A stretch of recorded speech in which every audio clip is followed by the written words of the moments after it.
All right, Valslide Lunge. So this is a great exercise to really build some glute awareness, glute connection in our hip extended position. A lot of us really struggle to find and use the glutes in everyday walking, especially running as well. And if we don't have the glute firing when we're running here, quad's going to be overused, calf's going to be overused. So a couple of options here. You can either get a disc, slides on the ground, or just in your socks on a nice slippy floor. So what you want to do, one foot at a time. First thing, tuck the pelvis underneath. You're going to get that glute on straight away.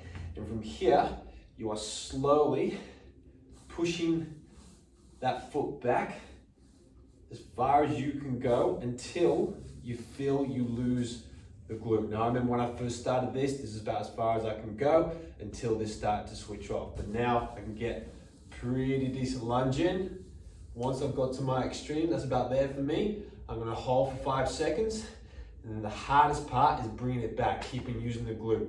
Don't let that come off. So we bring it forward, slow as you need to. Drive, squeeze, squeeze, squeeze, squeeze, squeeze, squeeze. 1 rep. We're gonna go 5 on each leg. Make sure you get a 5-second pause at the end, okay? Cool.